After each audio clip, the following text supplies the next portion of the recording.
नमस्कार। आज हम एक ऐसी कमाल की कला के बारे में बात करने वाले हैं जो किसी सुपर पावर से कम नहीं लगती। मतलब किसी के भी मन को पढ़ लेना।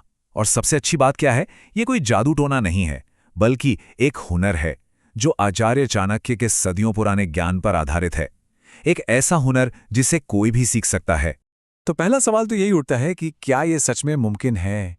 क्या हम वाकई किसी के अनकहे विचारों को, उसकी उन भावनाओं को समझ सकते हैं जो वो जाहिर नहीं कर रहा? तो इसका जवाब है हाँ, बिल्कुल संभव है। और आज हम यही जानेंगे कि आखिर कैसे।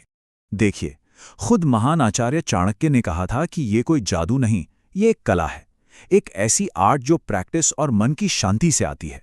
तो चलिए, इस कला को समझने के लिए हम पहली कहानी से शुरुआत करते हैं। ये कहानी है आचार्य चाणक्य और उनके शिष्य जो आगे चलकर सम्राट बने, चंद्रगुप्त की। और ये कहानी हमें दिखाती है कि कैसे गहरी नजरें बोले गए शब्दों से कहीं ज्यादा कह जाती हैं। तो हुआ ये कि एक दिन चाणक्य ने चंद्रगुप्त को एक बहुत ही सुंदर गुलाब का फूल दिया और उसकी खूबसूरती के बारे में पूछा। चंद्रगुप्त ने हाँ में सिर तो हिलाया, पर उसका मन कहीं और ही था। और चाणक्य वो ये बात तुरंत समझ गए। लेकिन सवाल ये है कि आखिर उन्हें पता कैसे चला? तो क्या चाणक्य ने कोई जादू किया? नहीं, उन्होंने बस ध्यान से देखा। उन्होंने नोटिस किया कि चंद्रगुप्त की आंखें फूल पर थी ही नहीं, वो तो कहीं दूर देख रही थीं, शायद भविष्य के सपनों में। उसकी उंगलियां बेचैन थीं और उसने फूल को ठीक से सूंघे बिना ही उसकी खुशबू की तारीफ कर दी। और सबसे बड़ी बात, उसके चेहरे पर एक योद्धा वाली आग थी, किसी माली वाली कोमलता नहीं। बस यही वो छोटे छोटे इशारे थे जिनसे चाणक्य ने उसके मन की बड़ी बात पढ़ ली थी। अब एक और कहानी सुनते हैं, और ये तो और भी कमाल की है। ये कहानी एक ऐसे नेत्रहीन व्यक्ति की है जिसकी बाकी इंद्रियां इतनी तेज थीं कि वो सच देख लेता था जो आंखों वाले भी नहीं देख पाते थे। एक गांव में रमेश नाम का एक व्यक्ति था जो देख नहीं सकता था, लेकिन उसके सुनने और महसूस करने की शक्ति कमाल की थी। उसकी बहन ने उसे अपने बगीचे की रखवाली के लिए एक मचान पे बिठा दिया ताकि वो जानवरों की आहट सुन के उन्हें भगा सके। और बस यहीं से उसकी इस असाधारण बुद्धि का टेस्ट शुरू हुआ। तो हुआ यूं कि एक सिपाही ने रमेश की परीक्षा लेने की सोची और उससे 3 सवाल पूछे। पहला सवाल जंगली सूअर के बारे में। रमेश ने सिर्फ कदमों की धीमी और भारी आहट सुनी और बता दिया कि वो एक गर्भवती मादा है, शिकार के लायक ही नहीं है। दूसरा सवाल था सिपाही की पत्नी की वफादारी के बारे में। रमेश ने उसे छूने की बात कही और पत्नी की हिंसक प्रतिक्रिया से सच जान लिया कि एक वफादार स्त्री मना करती पर इस तरह हमला तो नहीं करती। और आखिर में सिपाही के खानदान की बात। रमेश ने देखा कि इतनी मदद के बाद भी सिपाही ने इनाम में एक सिक्का तक नहीं दिया, जिससे उसने अंदाजा लगा लिया कि वो अपने कंजूस पिता का ही बेटा है। तो इन कहानियों से एक बात तो साफ है, ये कला सीखी जा सकती है। तो अब बात करते हैं चाणक्य और रमेश के ज्ञान से निकले उन 7 तरीकों की जो किसी के भी मन को समझने की चाबी हैं। जी हाँ, पूरे 7 ऐसे शक्तिशाली कदम जो आपको सिर्फ देखने से शुरू करके गहरी समझ तक ले जाएंगे। ये हैं वो 7 कुंजियां जो इस कला की नींव हैं। आंखों के इशारों को समझने से लेकर सब्र के साथ प्रैक्टिस करने तक हर एक कदम बहुत जरूरी है। तो चलिए, इनमें से कुछ सबसे असरदार तरीकों को थोड़ा और गहराई से समझते हैं। पहली और शायद सबसे शक्तिशाली कुंजी है आंखें और चेहरे के हाव भाव। कहते हैं ना, ये शरीर के सबसे ईमानदार हिस्से होते हैं। शब्द तो झूठ बोल सकते हैं, लेकिन आंखों की एक चमक या होठों का हल्का सा खिंचाव उनके मन की पूरी कहानी कह जाता है।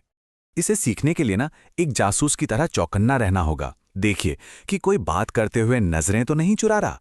हो सकता है वो कुछ छिपा रहा हो या उसे अजीब लग रहा हो। किसी की मुस्कान सिर्फ होठों तक है, आंखों तक नहीं पहुंच रही, मतलब ये सच्ची खुशी नहीं है। रोज बस 5 मिनट किसी को चुपचाप ऑब्जर्व करने की आदत डालिए। धीरे धीरे ये हुनर खुद ब खुद निखर जाएगा। लेकिन दूसरों को साफ साफ देखने के लिए सबसे पहले अपने मन का शांत होना बहुत जरूरी है।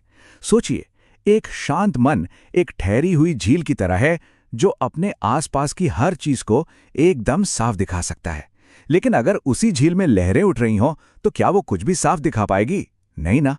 बस ऐसा ही हमारे मन के साथ भी है।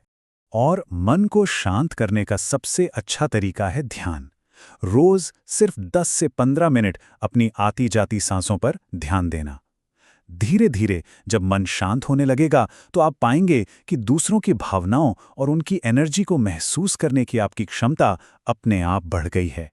अब देखिए, किसी के मन के दरवाजे को खोलने के लिए सही सवाल पूछना एक मास्टर चाबी की तरह काम करता है। लेकिन सवाल ऐसे होने चाहिए जो उन्हें बोलने का मौका दें, ना कि सिर्फ हाँ या ना में जवाब देने पर मजबूर करें।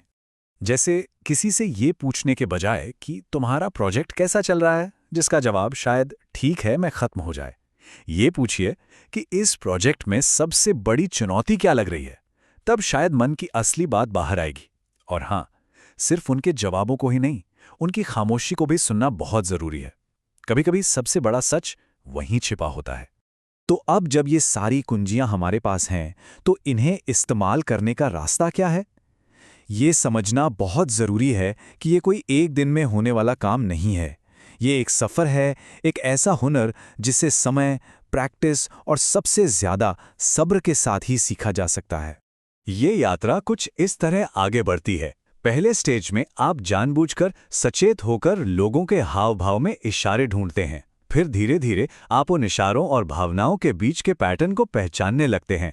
और आखिर में एक ऐसा स्टेज आता है जहां यह समझ इतनी पक्की हो जाती है कि आपको ज्यादा सोचना ही नहीं पड़ता, आप बस जान जाते हैं। और इस पूरे सफर का जो सबसे जरूरी हिस्सा है वो है धैर्य।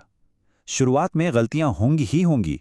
हो सकता है आप किसी के हाव भाव का गलत मतलब निकाल लें, पर घबराना नहीं है। हर गलती एक सबक है।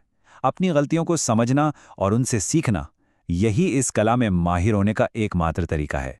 तो चलिए इस विचार के साथ आज का ये सफर समाप्त करते हैं। अगर शब्द अक्सर सच को छिपा लेते हैं, तो सोचिए हमारे चारों ओर लोगों के चेहरों में, उनके हाव भाव में और उनकी खामोशी में कितनी ही अनकही सच्चाइयां बिखरी पड़ी हैं, जो बस हमारे समझने का इंतजार कर रही हैं।